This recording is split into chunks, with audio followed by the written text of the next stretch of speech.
നല്ല ആളാ. ഞാൻ പറയും ഓണത്തിനല്ലേ ഇലയിലുണ്ടെന്ന് ചോദിക്കുമ്പോൾ പറയുന്ന ആളാണ്. ഞാൻ ലീവിന് വന്നാൽ ഓണത് വരെ എനിക്ക് ഇലയിൽ ഊണ്.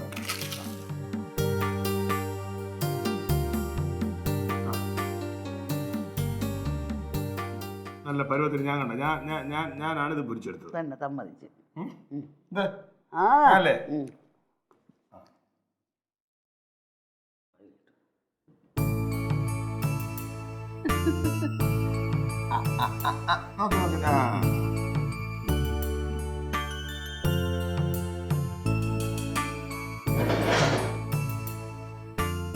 ശരിയുണ്ടേ?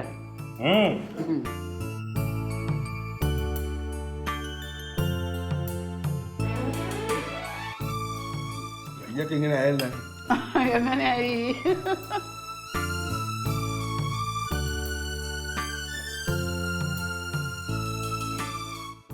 ആനായാലും ജവന്തിക്കൊക്കെ ഭയങ്കര സന്തോഷമായില്ലേ? അയ്യോ പറയണ്ട, എൻ്റെ ദൈവമേ, ആ കൊച്ചിനെ തറയിലാണോ തലയിലാണോ നടക്കുന്നത്. ഇപ്പൊ സമാധാനമായി.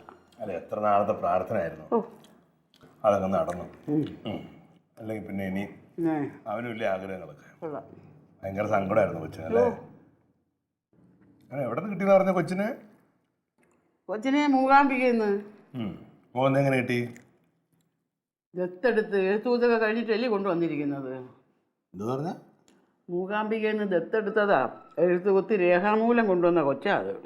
ദത്തെടുത്തതാ പറഞ്ഞ? എന്ത്? അല്ല, കൊച്ചിനെ നമ്മളെ കൊച്ചില്ല വേറെ കൊച്ചിനെ എടുക്കുമ്പോ ദത്തെടുത്തെന്ന് തന്നെ പറയണത്. അല്ലെങ്കിൽ എന്തോ നീ പറയുന്നത്? എനിക്ക് മനസ്സിലാക്കിത്താ പറയുന്നത്. ഒന്നുമില്ല, നീ കഴിയും. പണ്ടേ ഇതാണ് സ്വഭാവം. എന്തെങ്കിലും ഉണ്ടെങ്കിലും മനസ്സിൽ വെച്ചുകൊണ്ടിരിക്കും, ഒന്നും പറയത്തില്ല, നമ്മളെ ഇട്ട് വിഷമിപ്പിക്കും. എന്ത് വേണം?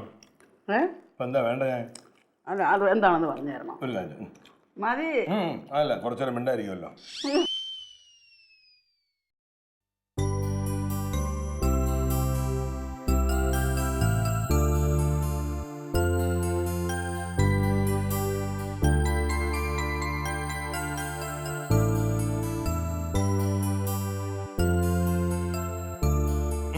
പുതിയ നേരിയതാ ഇപ്പൊ അത്രയത്. എന്ത്?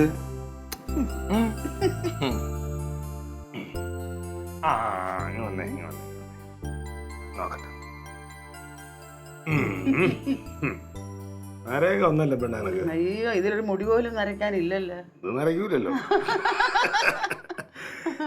നീ എന്താ കരിയൊക്കെ എഴുതാത്തെ? പിന്നെ ഈ വയസ്സംഗത്തിന് ഞാൻ കരി തേക്കാൻ പോവില്ല. ഇങ്ങോട്ട് തേക്ക്, ഇങ്ങോട്ട് ഇങ്ങോട്ട് തേക്ക്. എനിക്ക് വേണ്ട. ഇങ്ങോട്ട് തേക്കടിയില്ലേ, ഞാൻ ഇപ്പൊ തേക്കും.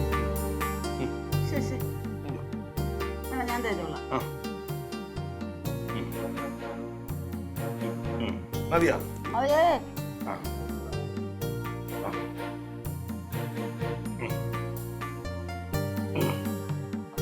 നോക്കട്ടെ.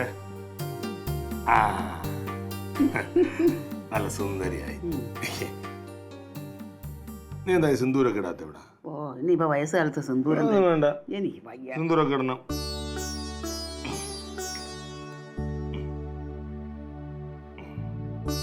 ഞാനേ എപ്പോഴും നിന്റെ കൂടെ ഇല്ലേ, പിന്നെ എന്തിനാ അതൊക്കെ ഇടായിരിക്കും?